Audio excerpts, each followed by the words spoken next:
Hi, my name is Rodney Smith, and I'd like to teach you how to play Bioshock Infinite, The Siege of Columbia by Plaid Hat Games. Now, whether you're a fan of the video game series this is based on, or brand new to the Bioshock universe, after watching this video, you'll be able to play. In the game, you will represent one of the two factions vying for power in the floating city of Columbia. Controlling territories and completing objectives will give you victory points, and the first faction to 10 victory points is the winner. The game is designed for 2 players, or 4 players acting as 2 teams. For now, I'm going to focus on teaching you the 2-player game, and then at the end of the video, go over the few additional rules required for 4 players. But now, join me at the table and we'll go over how you set up to play. To begin, you'll want to lay out the game board, which depicts the floating city of Columbia, and is divided up into various named locations. Each location is contained within a light blue outline, and any 2 locations sharing arrows are considered adjacent. So for example, Battleship Bay is adjacent to Soldiers Field as well as the Hall of Heroes, but is not adjacent to Comstock Center. Each location also has a unique number to identify it, and a collection of adjacent locations form a territory, which is indicated right here. Throughout the game, these locations and territories will most often be controlled by the players moving their units around the board. As this is a 2-player game, one player will control the Founders faction, the blue units shown here. The other will be the Vox Populi faction, the red units found here. The bases of the miniatures have different shapes to signify which kind of units they are. The square bases are the common units. Circle bases are the specials, and the star bases represent the leaders. You have probably also noticed that within a faction there are light and dark versions of the units. The same is true for these, the structure tokens, and as you'll see later, of the cards as well. This helps assign the components in a 2 and 4-player game. Now in a 2-player game, the founder player should collect all of the dark blue units and just the light common units. The Vox Populi player also takes all of the light red units and just the common dark red units. All other units are returned to the box. The founder also collects the dark blue versions of their structure tokens, which consist of strongholds, turrets, and alarms. The Vox Populi player does the same thing, collecting only the light red versions of their structures. All other structure tokens are returned to the box. Each player will collect these remaining units and tokens for their factions, and then some of them will begin the game on the board. The founder will collect a stronghold, 3 common units, this leader known as Comstock, and this leader known as Songbird. These are then placed, as we've done here, on location 9, Garden of New Eden. A turret, a special unit, and 4 common units are then placed on location 11, Hall of Heroes. The Vox player then places a stronghold, 3 common units, and leaders Daisy and the airship onto location number 14. Think MFG. Finally, the Vox player places a turret, special, and 4 common units on location number 5, Bank of the Prophet. Although some of the leaders have their own special names for the sake of game flavor, only the larger pieces, Songbird and the airship, have any additional special rules, but we'll look at those later. Now you'll want to collect these, the territory tokens, placing them all in a single pile, face down and shuffled up. A random token is then placed in every location that does not currently have any units. This means 10 tokens will be placed on the board, and any remaining tokens are then returned to the box. The cards with these backs are the leader cards. Each player should shuffle the deck matching their faction and then draw one leader card from each. The leader card they draw will provide them with a unique special power that they will have throughout the gameplay. All remaining leader cards are then returned to the box. Each player also collects a reference sheet. These will help you track various effects and remind you of important game rules during play. The Vox Populi player will collect the sheet with a dark red border. Each player should also collect their victory tokens, which match the color of their faction. These are the action cards, and there are both light and dark versions for each faction. In a two-player game, the founder will be collecting the dark blue cards, and the Vox Populi will be taking the light red. The other two action card decks can be returned to the box. The decks that are kept should be shuffled and then placed face down beside each player. These are the destruction markers. You'll want to place them near the board within reach of all the players, along with the silver eagle tokens, the upgrade tokens, and all of the dice. This is the Booker and Elizabeth figure. They should be placed near the game board as well. These are the 3 Elizabeth timeline cards. You should take them, shuffle them up, and then randomly draw one, returning the rest to the box. The one that you keep should then be placed face up near the game board. The Elizabeth marker is then placed on the top position of the timeline. The cards with this backing are the World Event cards, and these are the Victory Point cards. These decks are shuffled and then placed face down, drawing the top card from the Victory Point deck and placing it face up. Now, both players draw an opening hand of 5 action cards, but a first player still needs to be selected. This is done randomly, so you may want to roll dice, but whichever player wins the selection then takes the first player token. And that's the setup. Now we're ready to learn how to play.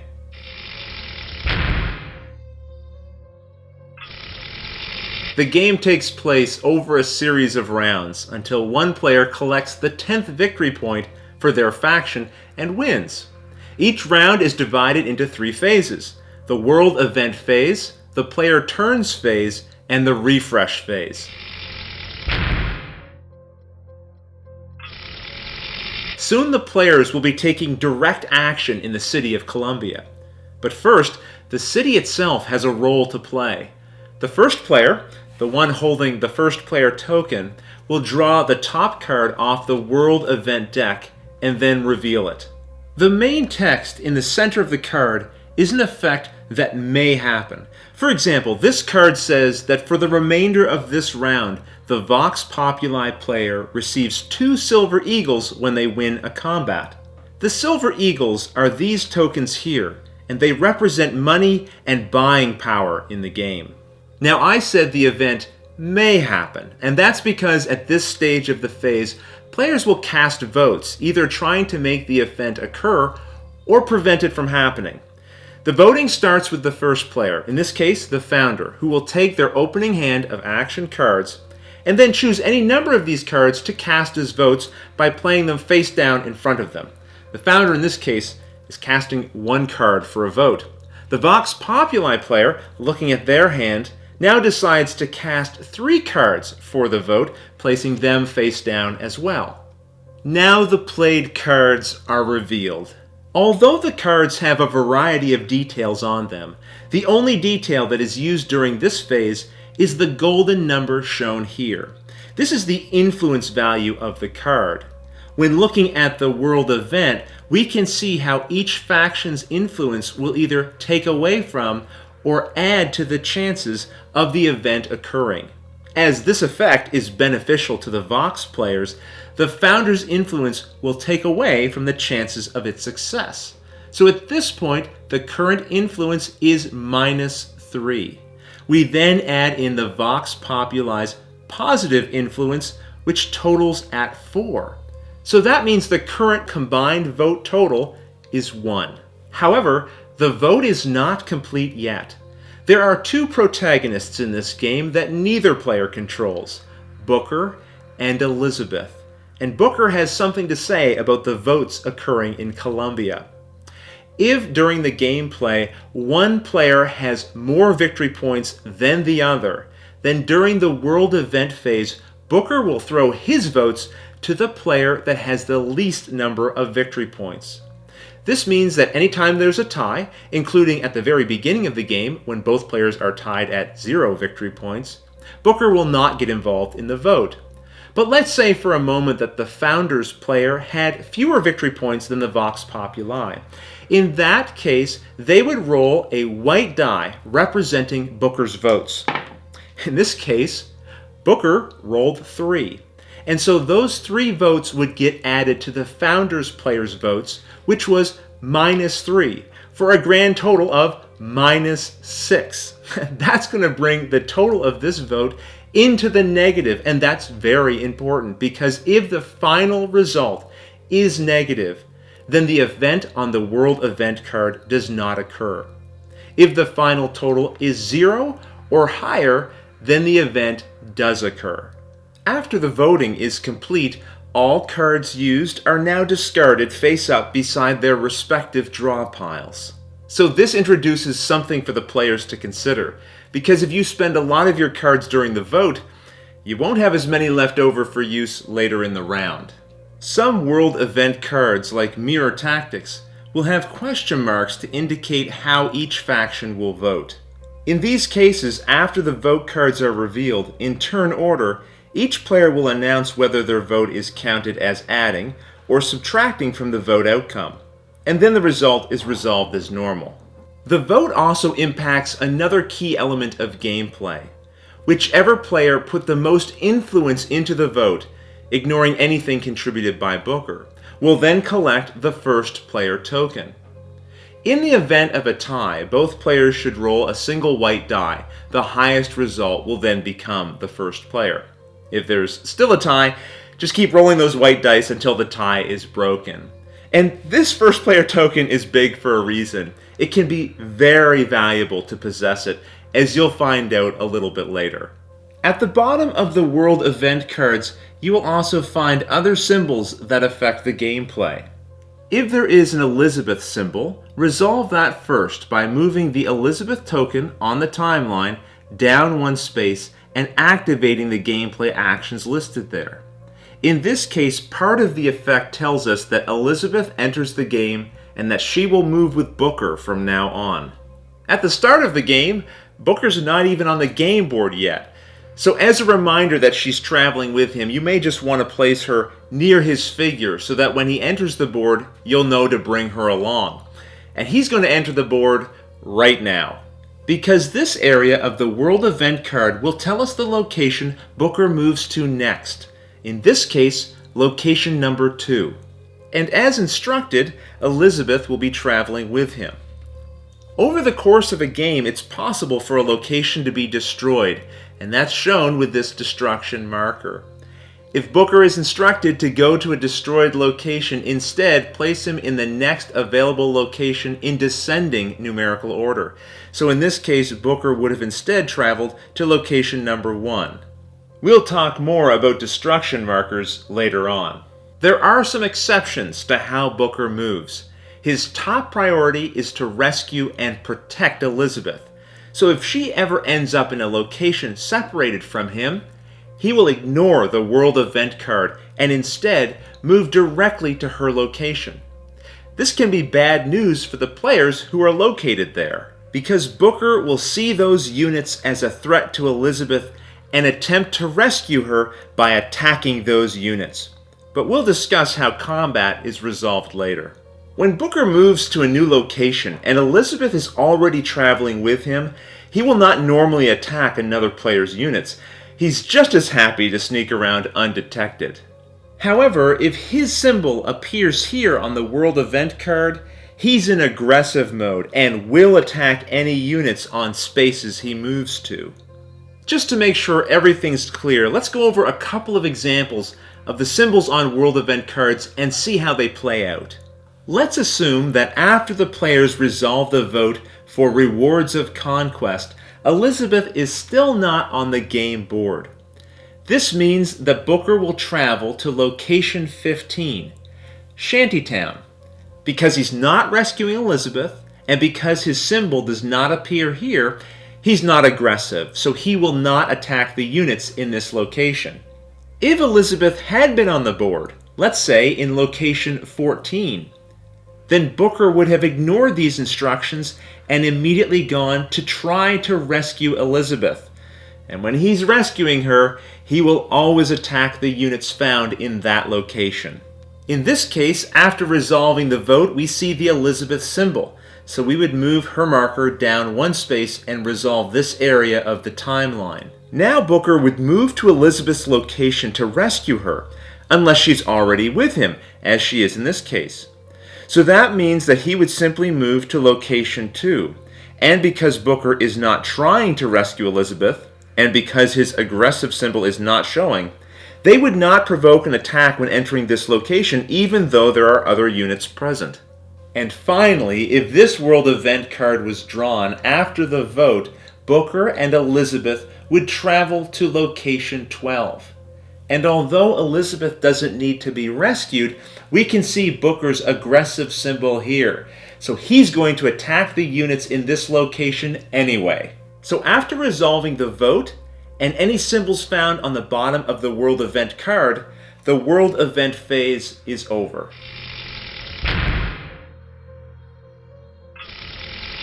The first player will now resolve 4 tasks, and then the second player will resolve the same tasks, and this will complete the player turns phase.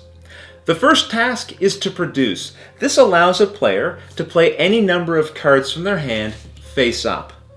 All of the information on the card is ignored except for the silver numbers here.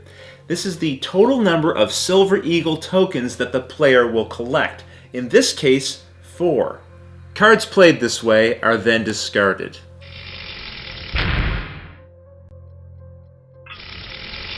Next is the recruit build step. Here the player can spend their collected Silver Eagles to recruit new units, build structures, and purchase upgrades.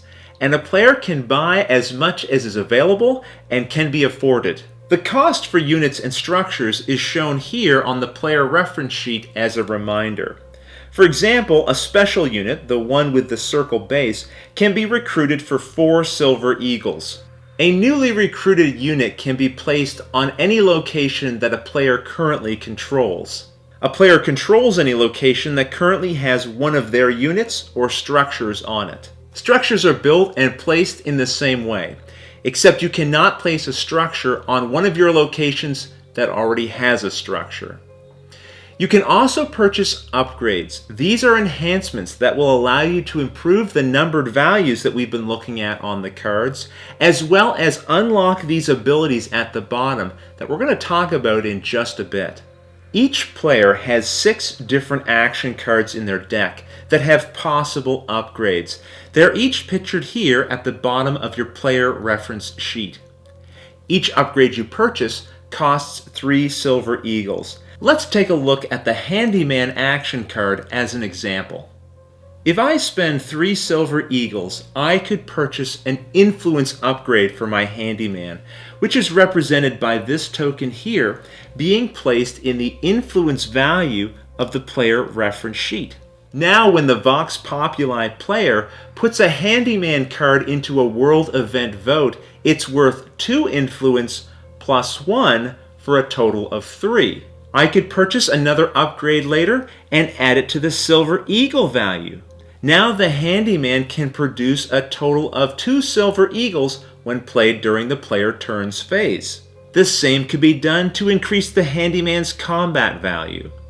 These tokens, for an additional 3 Eagles, can also be upgraded by flipping them over to the +2 side. But that's the maximum that any one single value can be boosted. Finally, for 3 Silver Eagles, I could also purchase this key upgrade, placing it here on the player reference sheet. All action cards have an effect, but if that effect has a lock beside its title, then the effect does not occur when the card is played, unless the player has purchased the unlock upgrade as we've done here. Some abilities will start with the phrase combat effect. These only trigger when played during combat. Others will say discard effect, and these trigger when the card is discarded during that owner's turn to activate the ability. When a card is instead played for one of its 3 numerical values, the ability is not activated. It's also important to keep track of how many upgrades you currently have, because you may not upgrade further if you have 3 or more upgrades more than your opponent's faction. For example, this founder faction has 1, 2, 3, 4, 5 upgrades, and the Vox faction has only 2. So until the Vox player gets more upgrades, the founder player cannot gain any more. The next task is to move, and a player may move any 4 units they control to one adjacent space. But these units don't all have to come from the same location. For example, the player may move 4 units, taking 2 from this location, moving it to that adjacent space, then 1 from here, moving it to this location, and another from here to this location. Moving to adjacent spaces is a pretty slow way to travel. You also can't leave one territory to go to another by making these adjacent movements. Instead, there's a faster, riskier option called traveling the skylines. The skylines are these pipeways that snake their way throughout the entire city of Columbia. Instead of moving a unit as previously described, you may hop into a skyline space at your location, which are these circles here. You may then travel as far along the skylines as you like, but you must stop at each skyline space along the way and roll the 3 skyline dice. As long as you roll at least 1 thumbs up, the unit is safe. If you roll only numbers, then you must discard that total of cards from your hand or destroy the unit that is moving. So in this case, I would need to remove 2 cards from my hand. After resolving the roll at that location, if the unit is still alive, it may exit the skyline, or it may continue its travels on to the next skyline space. Again, re-rolling the dice 1 more time, hoping to see that thumbs up. In this way, and at some risk, a unit can travel great distances all the way around the map in 1 single move. And despite traveling several spaces, this will only count as 1 of your 4 units moved. The Songbird and Airship pieces have a special movement ability. They may not travel more than 2 spaces when using the skyline, but never have to roll the skyline dice when doing so. After a player has resolved all of their movement, if any of their units are in a location with a territory token, another faction's unit, or an aggressive booker, combat is going to take place in those locations, and these are resolved in the order of the player's choosing. If a player is in a location with a non-aggressive booker, they may still choose to engage booker in combat if they want. So now let's talk about how we resolve combat. The player who had previously moved their units into a location with enemy units is known as the attacker, and the other player is the defender. Now the attacker plays any number of cards from their hand face down in front of them. Remember, we started the round with 5 cards in our hand. Some of them we used during the vote, some of them we used to get silver eagles, maybe some even got used while moving on the skyline. So you may be getting low on the number of cards you have available to play. But again, from what you have, you can choose as many as you want to play face down. Your opponent does the same with whatever cards they have available and wish to use. Now, all played cards are revealed. If the cards have upgraded unlocked combat effects that would take place at this time, be sure to resolve them. For example, the Founders had previously unlocked this Boys of Silence ability, Sound the Alarm, and this will add an additional 3 points of combat value to the Founders' total. The players now roll a number of dice based on the type and quantity of units and structures in the combat location.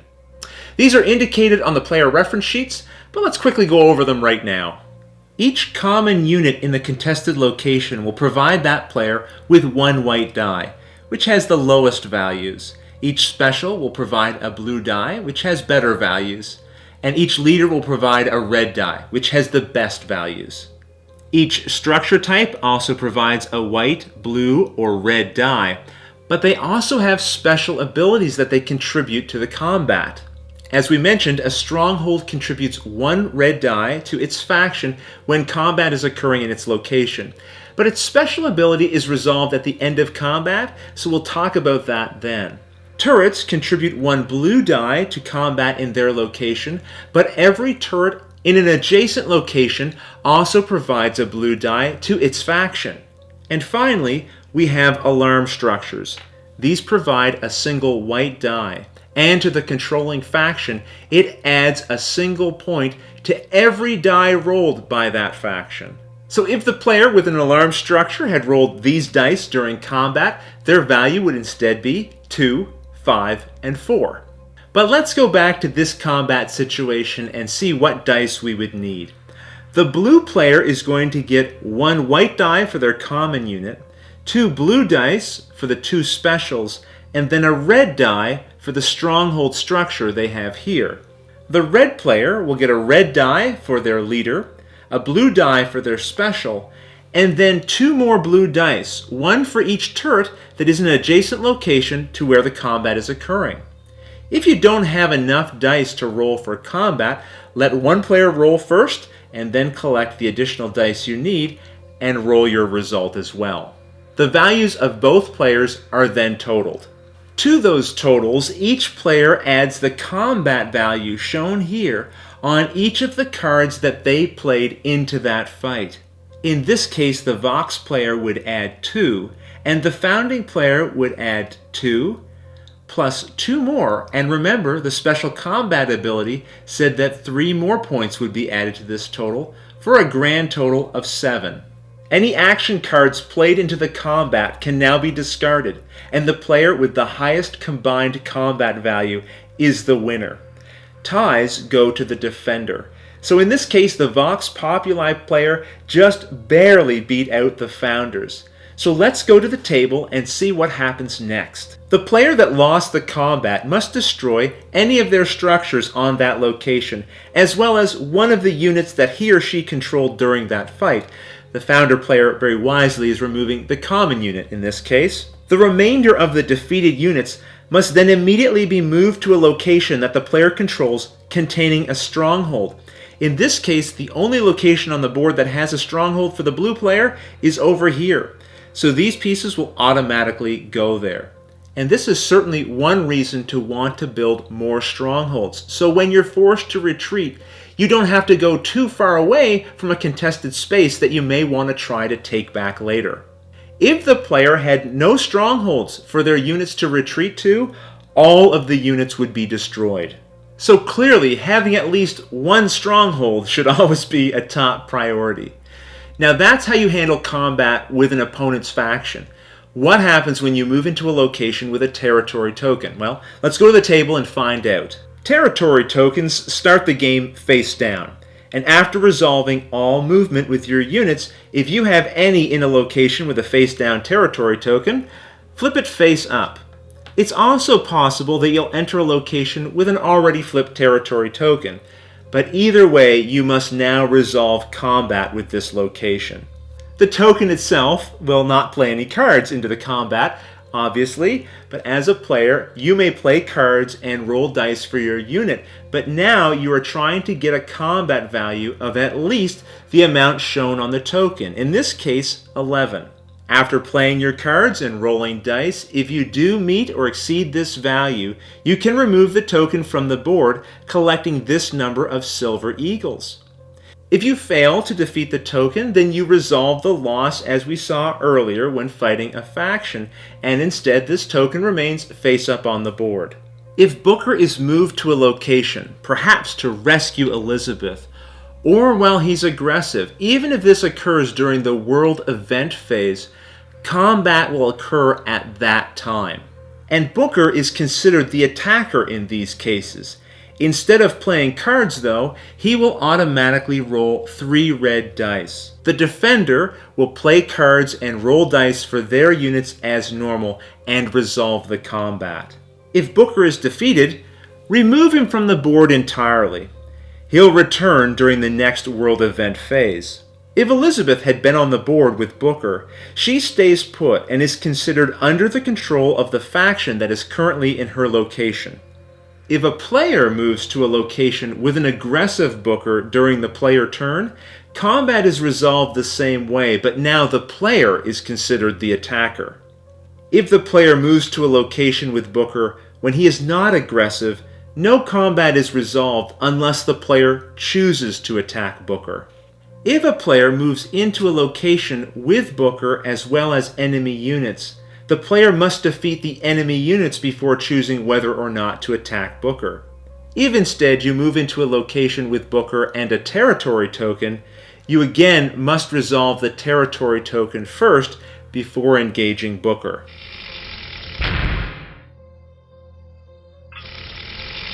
Finally, we have the refresh phase.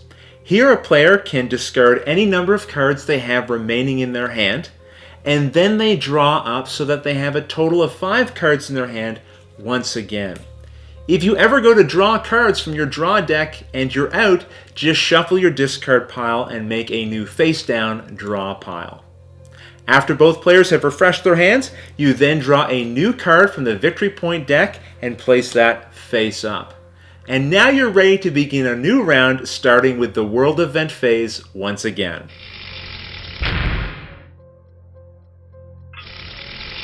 Now let's talk about victory points, because the purpose of everything we've discussed so far is so that players can gather them. One way is through claiming these victory point cards, and as we saw, a new one is going to be revealed every round. So a collection of them will start to grow over the course of the game, waiting to be claimed by the players. So let's take a look at a couple of them right now.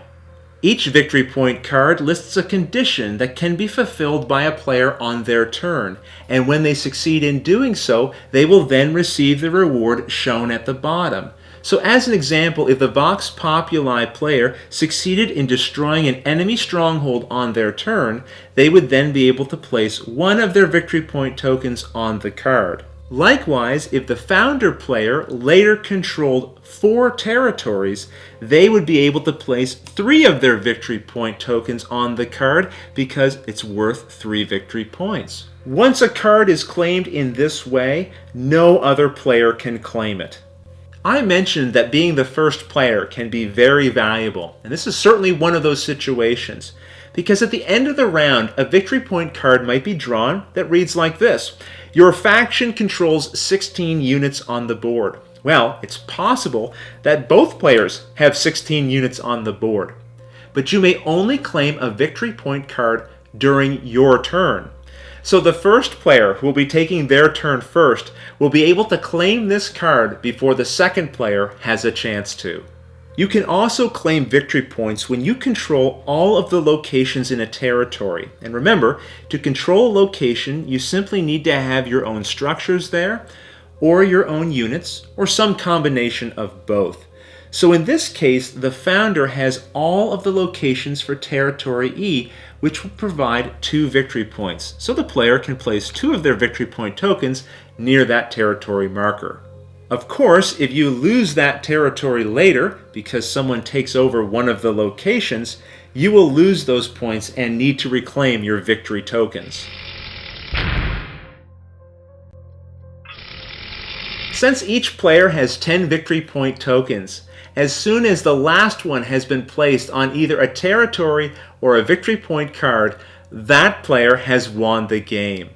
Additionally, if you ever go to draw a world event card from the world event deck and there are none left, Elizabeth and Booker are said to have escaped Columbia and the game ends immediately, with the player who has the most victory points winning the game. Also, if a player ever loses all of their structures and units on the board, their faction loses immediately. Alright, there's 2 more additional rules we need to go over before we can conclude how to play the 2-player game. I mentioned earlier that locations can sometimes be destroyed. This most commonly occurs when resolving certain abilities on the Elizabeth timeline. The destroyed location receives a destruction marker, and all structures in that location are immediately removed. Units in the location survive, but if they ever leave the location, they may not re-enter it.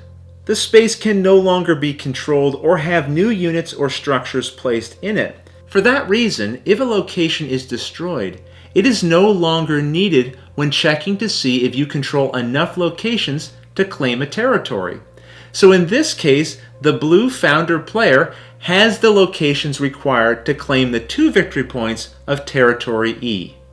A unit traveling the skyline over top of a destroyed location may not stop there, so pick up those skyline dice and keep rolling and hope you get safely past that location. In the same way, the songbird and airship can at most travel 2 spaces on the skyline. So if they would end their second space on a destroyed location, they cannot travel there. Instead, they would need to stop on the previous undestroyed location. I already mentioned that players can purchase action card upgrades during the recruit build step, but you can also be awarded them for free. Let's take a look at the player reference sheet and see how. First, you can claim an upgrade by winning a combat. This can be with a territory token, Booker, or another player.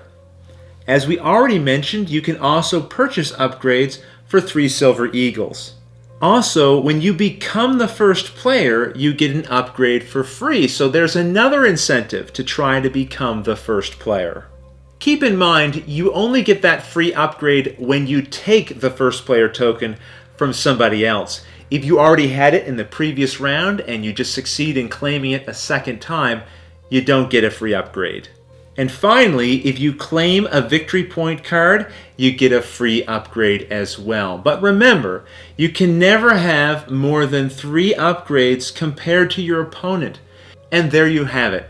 You now know the rules to play a 2-player game of Bioshock Infinite, The Siege of Columbia. If you have any questions at all, please don't hesitate to ask them in the comments or at the Plaid Hat Games website. If you're curious to find out how to play a 4-player game, stick around. We'll go over it right now. It is suggested that you learn and play a 2-player game first, as this will give you a good grasp of the rules as well as a better understanding of how the different action card abilities work. This will be important because in a 4-player game, each faction is a team of 2 players that will be working together. The main difference is going to come down to the setup. Remember when we were looking at the components earlier, each faction has light and dark colored components. Well, now within that team, each player will control their own units, structures, and action deck. We're not going to go over the setup in detail. It's explained very well in the rulebook towards the back. But I do want to go over a couple of key gameplay changes. First of all, there is a fixed turn order, and this is provided on a card that you can keep at the table with you as a reminder. For example, if the blue founder player was going first, then the dark red Vox Populi player would go next, followed by the light blue founder player, and then the red Vox Populi player. Regardless of who has the first player token, this order will always be followed. So if the red Vox Populi player is going first, then the blue founder will go next, and so on. Players on the same team may be in the same location together, and the teammate with the greatest number of units and structures in that location is the controlling player, meaning that only they may play action cards from their hand during combat in that location. So in this situation, the light blue founder would be playing cards from their hand during combat with the light red Vox Populi player. And although the dark blue founder player will not be able to contribute cards, their units there will still contribute their dice. If teammates each have an equal force in the location, they may choose amongst themselves who the controlling player will be for that combat. The songbird or airship count towards both players' control total. So in this situation, the dark blue player has 1, 2, 3 units, and the light blue player has 1, 2, 3, 4 units, at least for determining which player has control in this location. During a player's movement, either teammate of the founders may move the songbird. Likewise, either teammate of the Vox Populi may move the airship as one of the 4 units they move during their turn. When claiming victory point cards, players will need to pay attention to the wording. If it begins with you, then a single player must meet the conditions to claim the card during their turn. If it starts with your faction, then both players may have been involved in satisfying the condition, and either player may claim the victory points on their turn. Finally, both players on a faction team share the 10 victory point tokens. So as soon as they've managed to place all of those tokens by claiming victory point cards and/or territories on the map, their faction wins. Also, if even a single player loses all of their units and structures on the game board, their faction immediately loses. Well, that's everything you need to know to play. Have fun, and thanks for watching.